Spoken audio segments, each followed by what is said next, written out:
Alhamdulillah, wassalatu Abdul wassalamu Rahman ala lang pala. Rasulillah wa ala alihi wa sahbihi ajma'in. Amma ba'd. Assalamu alaikum warahmatullahi wabarakatuh. Ako po si Joji Tapan sa Christian name ko.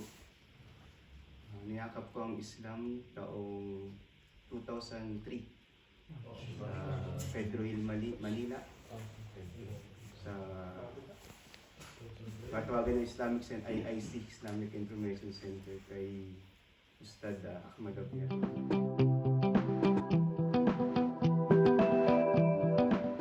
Sana huwag kayong maging kuripot.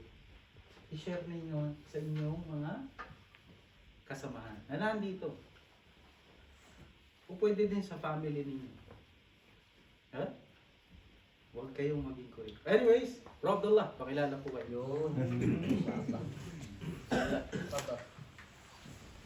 Ano yung gagawin ng Abdul? Ha? Nandun daw si Abdul Rahman, no? Bihira. Si Abdul Rahman pa pala yun. Kung ako magtatampo talaga ako sa'yo. Yung dadalhin ni Brother Abdullah, walang kwenta yung Magtatampo na tuloy. Alhamdulillah, wassalatu Abdul wassalamu Rahman ala lang pala. Rasulillah wa ala alihi wa sahbihi ajma'in. Amma ba'd. Assalamu alaikum warahmatullahi wabarakatuh. Ako po si Joji Tapan sa Christian name ko. Niyakap ko ang Islam taong 2003 sa Pedro Hill, Manila. Sa patawagan ng Islamic Center, IIC, Islamic Information Center, kay Ustad Ahmad Abiyar. So, 17 years old ako noon, nung time kong niyakap ang Islam. So, niyakap ko siya sa pamamagitan ng aking kapatid. Siya na munang yumakap sa akin. So, yun. Gulat kami kasi ang kapatid ko nag-aaral yan sa Catholic school. Kumbaga, learn siya sa aklat, paniniwalang Kristiyano. So, yung kinagulat namin, kasi bago yung sa amin yung Islam. Time na yun, sikat si Bin Laden nung time na yun, 2001. Anong dahilan, anong reason na niyakap ang Islam? Kasi, yung pagbabago niya, biglaan. Dating ano siya, ganito. Pero inuwi. Kada, biglang 360 yung pagbabago. So yun yung nagpano sa akin, anong dahilan ng kanyang pagyakap. So ang dinadawa niya, kasi bata pa ako, nung ang dinadawa niya yung ate ko. Salita siya sa kwarto, nakikinig ako. So ang nagtatak sa puso ko nun, nung sinabi niya na ang Diyos ay iisa, si Allah ay iisa. Kumbaga, yun yung kaya tumatak. Naniniwala ko dun isang Diyos. Kasi nung paman, kahit hindi naman ako talagang learned na Christian, sabi ko, may Diyos na namatay. Natatanong ko na rin, parang imposible naman mangyari. Kung mga ganun yung ano. So nung sinabi na yun, parang dinalo ko na yun. Subarin ko na, sinabi sa kapatid ko na gusto ko ng mag-Muslim. Gusto sabi niya, hindi, kailangan mo ng pag-aralan. Kumbaga ano pa siya na bakit biglaan na mag-Muslim ka dahil narinig yun. So ngayon, yun ang nangyari, nagpasa. Tapos one time, nangyari sa akin na hospital ako. Ang ano ko nun, dengue. So yun, sabi ko, kung papagalingin ako ng Diyos dito, ilakapin ko na yung Islam. Ayun, pinagalingan ko tapos yun. Ninala ako sa, yun nga, sa Pedro Hill, sa Islamic Center na yun. So una, tinanong ko si Ustad noon sa, kumain muna kami, may nakapagpaharin muna kami sa KFC, ganun. Sabi ko, Ustad, sapat ba yung maniniwala ka lang? May sagot sa akin, Ustad noon, kilala mo si Satanas. Sa paniniwala, si Satanas, walang 100% naniniwala sa kay Allah Subhanahu wa Ta'ala. Walang pagdududa. Anong kulang niya? Diba? Anong kulang ni Shaitan? Yung gawa. Wala siya nung gawa. So yun, sabi sa akin, walang, di ka pinagkaiba. Kung maniniwala ka lang kay Allah, tapos hindi ka nagsasagawa, wala kang pinagkaiba kay Shaitan. Kasi mas talo ka pa ni Shaitan. Kasi si Shaitan, 100%. walang pag-alilangan na iniwala sa kayawa. So ayun, yung time na yun, niyakap ko na yun. Mashallah. Yun lang. Yun daw, alhamdulillah, rabbil alamin. Assalamualaikum warahmatullahi wabarakatuh. So, taga-saway sa atin mo. Bicol sa Bicol. Uy! Bicol. Tapos sa married, Ah, ilang anak na po meron? isa pa lang. Work. Bali, Muslim na rin po yun. Yun yung ano. Dinuduwa sa alis sa bana sa. Yung other members ng family. Dalawa lang kami nung kuya ko pala. Inshallah yung mga pamilya din namin. Kasi papa ko nasa Riyadh yan, nagtrabaho siya mula sinilang ako. Si papa sa Riyadh na yan. 25 years na siya doon. Kapatid ko nadala niya sa Islamic Center sa Saudi. So ang gabay talaga, hindi nagmumula sa atin. Kaya Allah subhanahu wa ta'ala. So sa journey mo bro, 2003, 2003, madaming mga nangyari sa panahon yan. Kasi yun yung hindi ka ba na konting lihis sa 2000? Mga baka 2003. Kasi yung time namin, sobrang pagsubok yun. Nandun yung lamputan, yan, sa mga balikis lang. Doon talaga nasubok yung iman. Kasi yung mga kasama ko dating nagsyahada, medyo nawala. Hindi na tumuloy. Kasi sasatakot ba? Na yun nga, ma-torture, ganun. Yun yung panahon na yun. Kasi inano tayo as terrorist. Kung ba doon nga nasubukan yung paniniwala mo sa natisan. So, alhamdulillah, at least nandito pa rin tayo. Kumbaga, ganoon naman tayo bilang isang tao. Sabi nga ni Ustad kanina, ang iman, ng kagaya natin, normal, bababa yan. Tapos tataas, bababa, tataas, bababa. Ganun yung iman. Kaya, hiling natin kaya sa subhanahu wa ta'ala na bago tayo butan ng kamatayan, nandun tayo sa taas. Amin. So bro, yung ano bro, sa kabila ng daming pagsubok, ano yung nagpo-post sa'yo para, kasi madaming kasama mo na nagbaliktad na. So Oo. sa'yo, para ano yung nagpost Kasi, sa'yo para? ano kasi yan eh, yung iba kasi, naging Muslim sila dahil sa kapatiran. Kumbaga yung iman, nilagay nila dun sa kapatiran. Kung pag nawala yung kapatiran, mawawala na rin sila. Nawala yung samahan kasi masaya kami nun eh.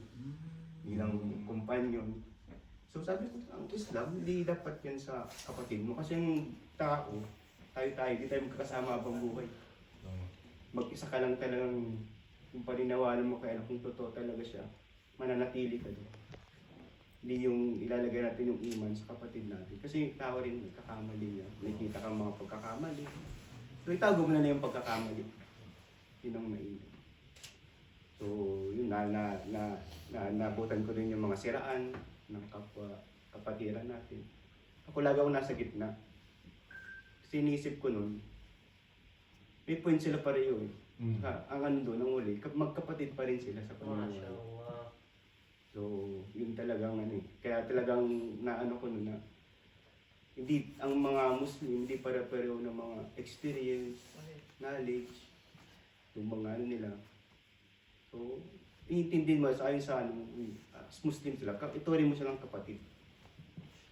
Yun pa rin yung ano. Kaya nung doon na siguro yung alhamdulillah, doon siguro ako nag-stay na natili ng ganun. Dapat Kahit may sa- subject na to. Bakit yung ganito? May topic na. Dapat may Yan lang po. Camera. Assalamualaikum warahmatullahi wabarakatuh. Ako nagdududa ka because sulat mo lahat ng mga learnings mo. Para pagbalik mo, tatanungin kita. Okay?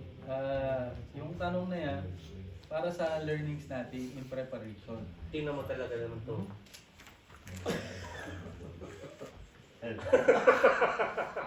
Akala ko kasi kakain na tayo.